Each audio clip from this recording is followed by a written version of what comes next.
कभी आपने क्यूटो का नाम सुना है? आपने वेनिस का नाम सुना है, जिसको क्यूटो बनाने के लिए सपना देखा गया था।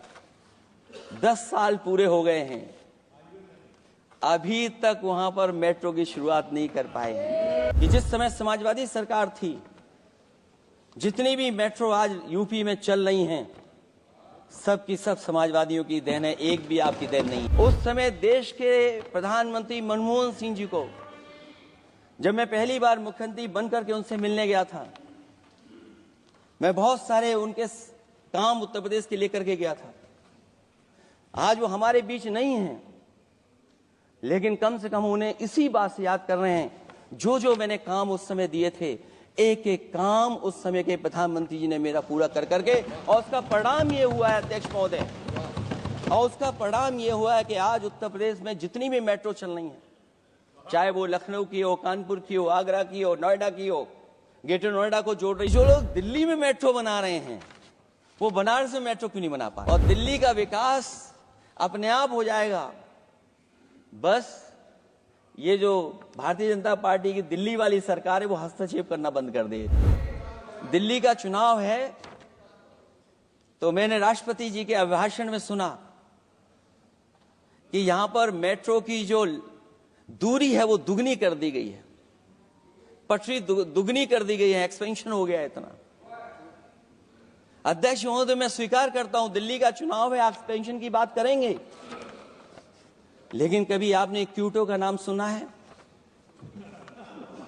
आपने वेनिस का नाम सुना है? मैं अध्यक्ष महोदय आपके माध्यम से, जिसको क्यूटो बनाने के लिए सपना देखा गया था, 10 साल पूरे हो गए हैं, अभी तक वहां पर मेट्रो की शुरुआत नहीं कर पाए हैं। और अध्यक्ष महोदय, मैं ये बात इसलिए कह रहा हूं, अध्यक्ष महोदय मैं इसलिए बात कह रहा हूं कि जिस समय समाजवादी सरकार थी, जितनी भी मेट्रो आज यूपी में चल रही हैं, सब की सब समाजवादियों की देन है, एक भी आपकी देन नहीं है। और इस समय पर मैं याद करना चाहता हूं, उस समय देश के प्रधानमंत्री मनमोहन सिंह जी को जब मैं पहली बार मुख्यमंत्री बनकर के उनसे मिलने गया था, मैं बहुत सारे उनके काम उत्तर प्रदेश के लेकर के गया था। आज वो हमारे बीच नहीं हैं, लेकिन कम से कम उन्हें इसी बात से याद कर रहे हैं, जो जो मैंने काम उस समय दिए थे, एक एक काम उस समय के प्रधानमंत्री जी ने मेरा पूरा कर करके, और उसका परिणाम ये हुआ है अध्यक्ष महोदय, और उसका परिणाम ये हुआ है कि आज उत्तर प्रदेश में जितनी भी मेट्रो चल रही है, चाहे वो लखनऊ की हो, कानपुर की हो, आगरा की हो, नोएडा की हो, ग्रेटर नोएडा को जोड़ रही हो, दिल्ली को जोड़ रही हो। और अध्यक्ष महोदय, जिस समय उद्घाटन हुआ था दिल्ली से नोएडा को जोड़ने वाली मेट्रो का, उस समय देश के प्रधानमंत्री एक विदेश के बहुत बड़े उनके साथ बैठ करके गए थे उद्घाटन करने। वो अगर किसी ने काम किया था पूरा, तो नोएडा अथॉरिटी और समाजवादी सरकार ने, उसमें आपकी देन कोई नहीं थी। ये बात मैं मेट्रो की इसलिए कर रहा हूं कि जो लोग दिल्ली में मेट्रो बना रहे हैं, वो बनारस में मेट्रो क्यों नहीं बना पा रहे हैं? और दिल्ली का विकास अपने आप हो जाएगा, बस ये जो भारतीय जनता पार्टी की दिल्ली वाली सरकार है, वो हस्तक्षेप करना बंद कर दे। अध्यक्ष महोदय, चीन के सवाल को लेकर के कांग्रेस पार्टी के भी कुछ विचार हैं, हमारे भारतीय जनता पार्टी के लोगों के भी विचार हैं। सच्चाई ये सदन और ये देश भी जानता है, एक समय पर हम लोगों ने बहुत लाखों लाख किलोमीटर की जमीन, लाखों लाख एकड़ की जमीन हम लोगों ने खोई, और अब उसी रास्ते पर भारतीय जनता पार्टी चल रही है। अध्यक्ष महोदय, सवाल यह है, जमीन खोने के साथ साथ भारतीय जनता पार्टी स्वीकार नहीं कर रही है कि जमीन चीन ने कब्जा की है।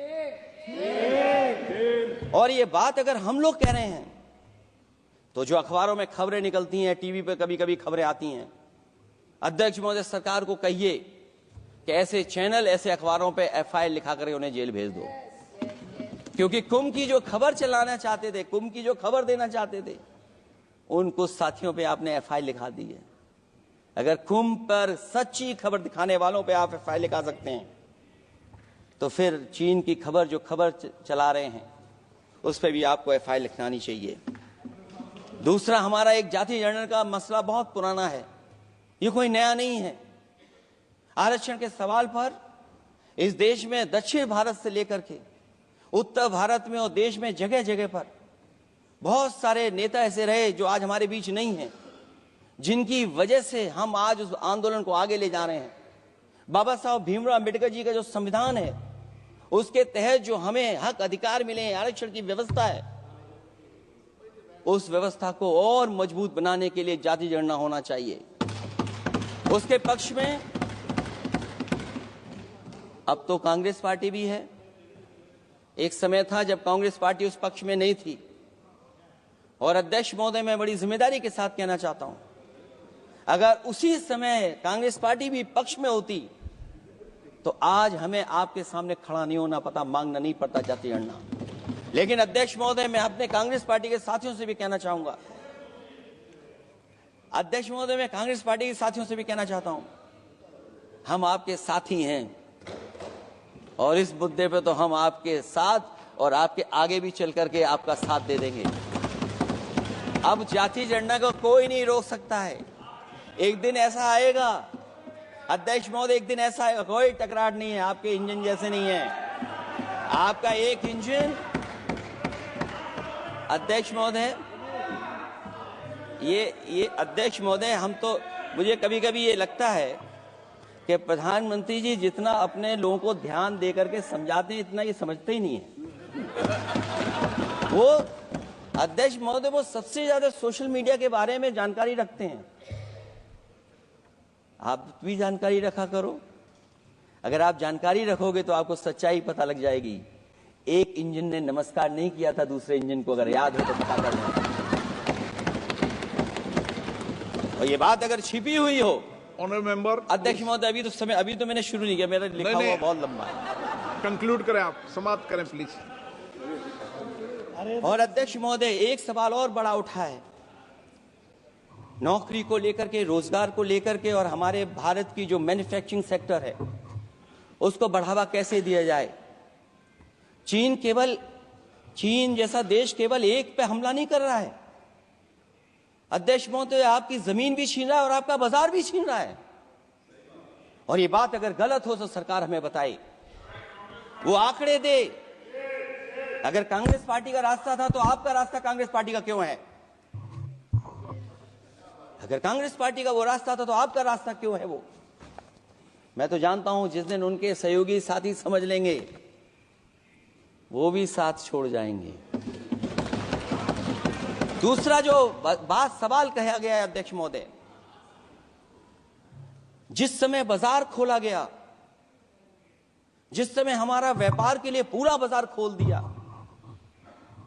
हमसे ज्यादा वित्त को समझने वाले इकोनॉमिस्ट और बहुत सारे जानकार लोग, वो मुझसे बेहतर समझते होंगे, लेकिन मैं ये बात समझता हूं कि जिस समय बाजार खोला गया उस समय ध्यान उतना हमारे देश की अर्थव्यवस्था पर नहीं रखा गया।